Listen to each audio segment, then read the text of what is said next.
Bismillahirrahmanirrahim. Assalamualaikum warahmatullahi wabarakatuh. Kami dari kelompok 11 akan mempresentasikan hasil diskusi kami mengenai distorsi pesan dalam komunikasi organisasi.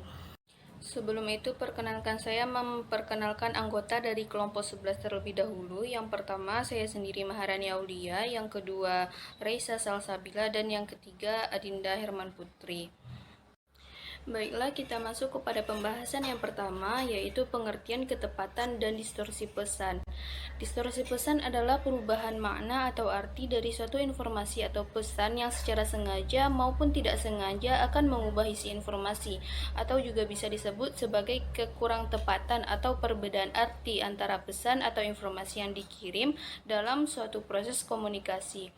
Distorsi pesan terjadi baik dalam proses berbicara atau dalam proses mendengar. Kita harus belajar mendengar dengan lebih baik dan bicara dengan lebih jelas. Kita juga harus menguji apakah pesan yang disampaikan telah diterima dengan benar dan apakah kita sendiri mendengar pesan dengan jelas. Komunikasi yang terdistorsi merupakan salah satu sumber konflik karena cara dan isi informasi membuat orang bertentangan satu sama lain dan dapat menimbulkan permasalahan relasi sosial yang lain. Ketepatan komunikasi terjadi ketika pesan atau informasi yang disampaikan oleh komunikator sama dengan pesan atau informasi yang diterima oleh komunikan. Jika pesan yang disampaikan oleh komunikator berbeda dengan pesan yang diterima oleh komunikan, maka hal tersebut dikatakan dengan distorsi pesan. Selanjutnya yaitu faktor personal yang mempengaruhi distorsi.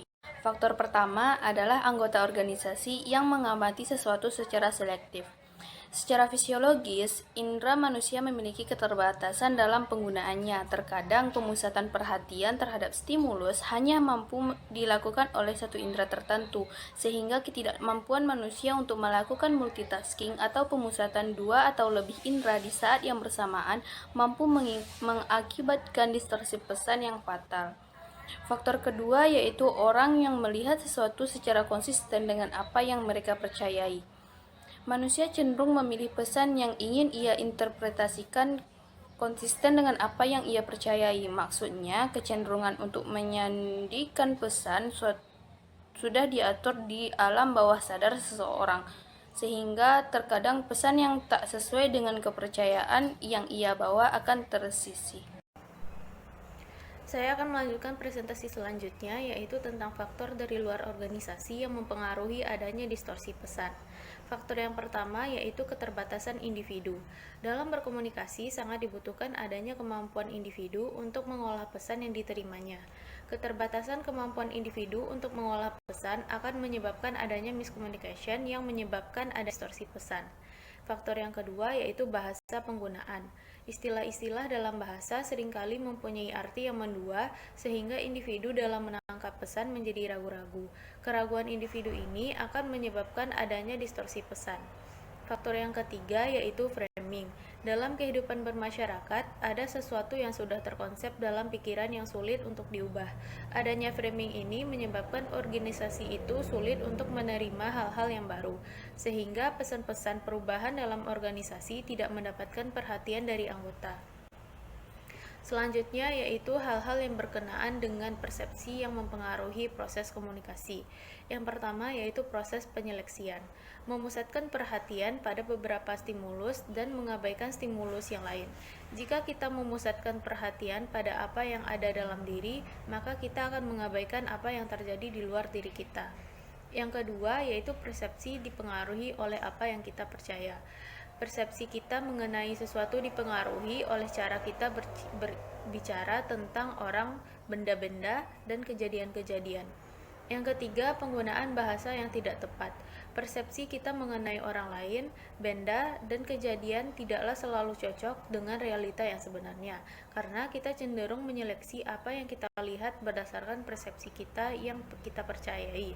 Selain tanda berupa bahasa verbal, tanda-tanda non-verbal dapat dijadikan petunjuk dalam mempersepsi sesuatu. Yang keempat, pesan yang mempunyai dimensi hubungan. Sebuah pesan merupakan kombinasi dari bahasa verbal dan non-verbal.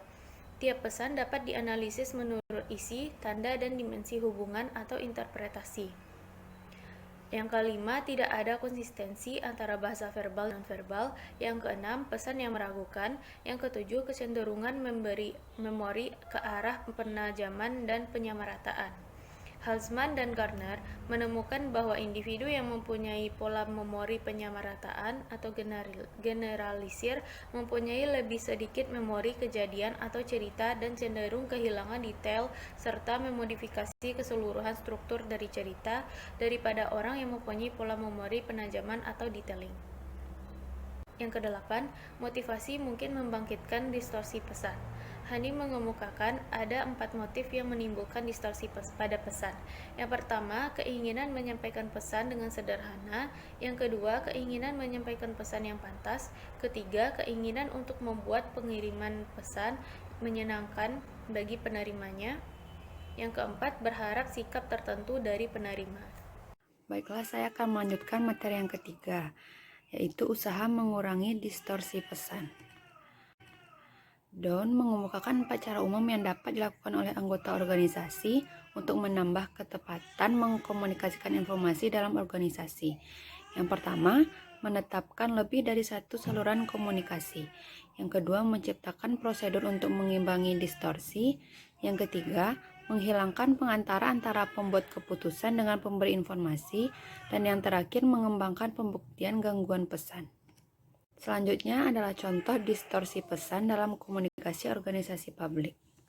Contoh kasusnya, ada percakapan antara Dewi dan bosnya via telepon.